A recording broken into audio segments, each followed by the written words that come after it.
Ya, dan kembali di Apa Kabar Indonesia Pagi, kita lanjutkan kembali perbincangannya. Saya langsung mau ke Dokter Nadia.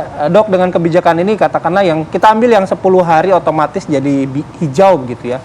Apakah ini berlaku untuk semua golongan? Artinya kan ada juga golongan masyarakat yang rentan, kemudian yang lanjut usia, kemudian punya komorbid. Mereka meskipun sudah terdaftar di Peduli Lindungi. Ini aman nggak dok kalau kayak gini dok? Iya, jadi mungkin sedikit mengulas lagi ya, bahwa sebenarnya 10 hari kalau kita tidak bergejala itu sudah cukup ya. Artinya kalau kita melihat bahwa penularan itu sudah tidak ada lagi, karena tadi masa penularan dari rata-rata COVID-19 itu hanya 5-6 hari. Jadi kalau kemudian kita positif, isolasi secara mandiri 10 hari, makanya kemudian secara otomatis kita tidak usah melakukan pemeriksaan antigen atau PCR karena sudah hampir dipastikan dia sudah tidak ada ataupun sangat kecil sekali kemungkinannya untuk bisa menularkan kepada orang lain. Oleh karena itu aplikasi Peduli Lindungi langsung otomatis menjadi hijau pada hari ke-11. Nah, tetapi kalau kemudian kita melihat perkembangan Omikron saat ini yang gejalanya cenderung lebih ringan, orang yang dikatakan lebih cepat sehat, maka kemudian tadi diambil kebijakan 5 hari setelah melakukan isolasi, artinya hari ke-6 ya, melakukan pemeriksaan PCR, dia sudah menjadi negatif, ya. Nah, hari ke-7 itu Peduli Lindunginya langsung menjadi hijau. Artinya kita di sini melakukan pengecekan ulang apakah betul dalam hari ke-5 atau hari ke-6 dari isolasi tadi betul-betul sudah tidak menularkan. Karena tadi kita melihat bahwa Omikron ini gejala lebih ringan yang artinya sebenarnya masa inkubasinya jauh lebih pendek ya dibandingkan varian ataupun COVID-19 sebelumnya. Nah, ini tentunya berlaku untuk semua ya, artinya untuk mereka yang OTG ataupun yang bergejala ringan dan tidak dirawat di rumah sakit, kriterianya akan sama. Jadi termasuk lansia, termasuk juga usia di atas 18 tahun, tentunya prosedurnya adalah sama.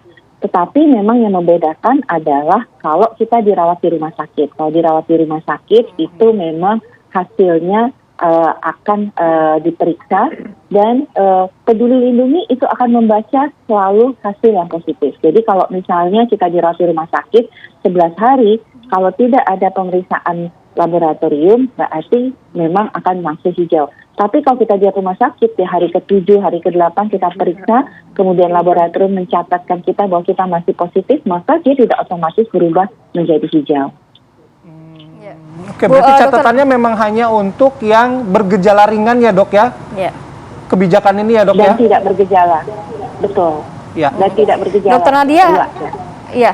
Nantinya akankah ini juga dikoordinasikan begitu? Kalau kita tahu kan kalau kita ingin berpergian khususnya keluar kota itu kan harus memiliki antigen ataupun PCR yang negatif.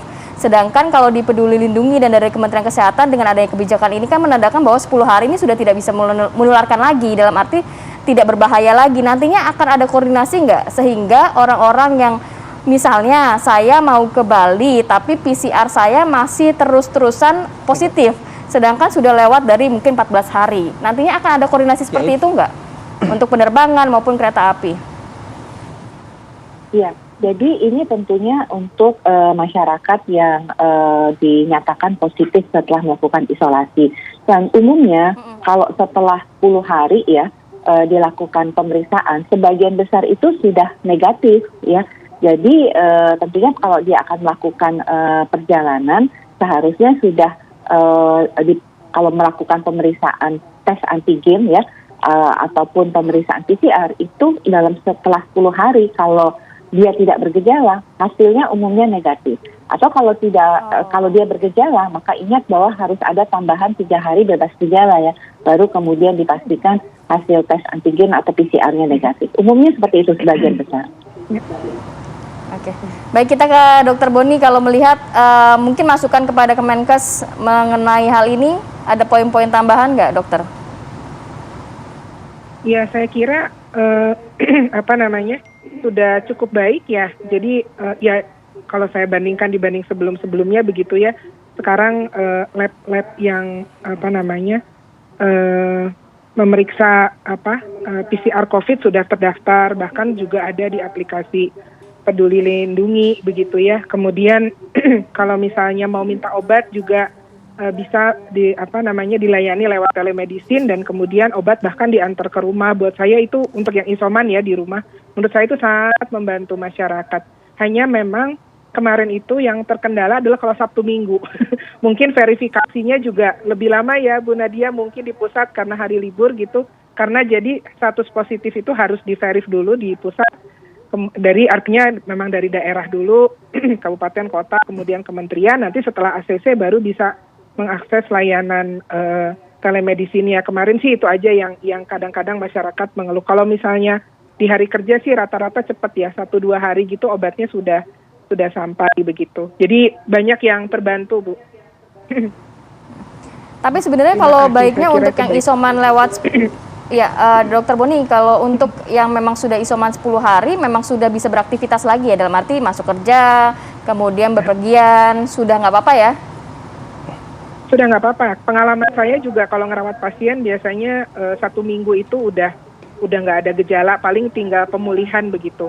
Jadi memang kalau 10 hari, kemudian tadi ya, kalau sebelumnya sempat ada gejala, maka harus 3 hari bebas gejala. Itu rata-rata harusnya sudah, jadi di aplikasi hijau, dan yang bersangkutan itu boleh melakukan aktivitas seperti biasa, seperti ke kantor dan sebagainya. Hanya memang kebanyakan nih pengalaman saya di lapangan, masyarakat itu juga nggak mau lapor kalau positif gitu. Jadi susah dapat suratnya gitu. Ya. Iya, begitu. Nah, jadi ada kalau gejala ringan 10 hari ya. Betul. Dan memang banyak juga kantor-kantor yang belum update juga Mas Bay. Jadi masih tetap minta PCR pasiennya harus negatif baru boleh masuk kantor lagi. Itu banyak yang belum paham betul itu. Oke. Mudah-mudahan dengan apa yang disampaikan oleh dokter mudah-mudahan apa yang disampaikan Dokter Boni dan Dokter Nadia juga pagi ini membuat paham gitu. Jadi kalau gejala ringan 10 hari udah selesai, boleh masuk kerja. Jangan pakai alasan lagi belum tes PCR, belum negatif jadi tunggu-tunggu biar nggak ngantor. Tapi saya penasaran Dokter Nadia, nanti kalau untuk yang gejala sedang dan berat harus seperti apa? Apakah memang benar-benar nunggu sampai sehat dan juga negatif atau gimana? Ya, kalau untuk gejala sedang dan berat tentunya kan akan dirawat di fasilitas pelayanan kesehatan. Jadi nanti akan dilakukan evaluasi dan kajian karena bukan satu-satunya tes PCR yang menyatakan sembuh ya, tapi juga gejala klinis dan hal-hal lainnya. Nah ini tentunya tidak akan secara otomatis. Tadi saya sampaikan kalau dalam 10 hari kemudian ada hasil pemeriksaan PCR yang positif, otomatis yang mungkin tadi sempat hijau akan kembali jadi hitam karena prinsipnya aplikasi akan membaca hasil pemeriksaan yang positif. Nah satu mungkin yang ingin saya juga tambahkan, seringkali masyarakat kita kan pada saat mendapatkan dia hasilnya positif, kemudian masih coba-coba untuk periksa di laboratorium lain. Nah, laboratorium lain itu misalnya memberikan hasil negatif, tapi yang akan masuk ke Peduli Lindungi dua hasil lab, tapi yang akan dibaca itu yang hasilnya positif. Karena kita ingin mengendalikan ya laju penularan, sehingga yang pasti akan terbaca itu adalah hasil yang positif. Oke, baik. Dokter Nadia terima kasih, Dokter Boni juga terima kasih sudah memberikan insight-nya pagi hari ini, waktunya juga terima kasih, selamat beraktivitas, salam sehat selalu, Assalamualaikum warahmatullahi wabarakatuh. Jadi masyarakat dapat bernafas lega begitu ya Bayu ya. Kadang-kadang kan ada yang nungguin PCR-nya sampai negatif dulu. Kemarin juga sempat ada banyak komplain mengenai Peduli Lindunginya sudah negatif tapi masih hitam begitu. Sudah dijelaskan tadi cukup clear oleh dokter. Ini bermanfaat loh buat HRD sebenarnya. Di sebuah kantor ya, ini udah tahu gitu. Kalau misalnya gejalanya ringan gitu ya.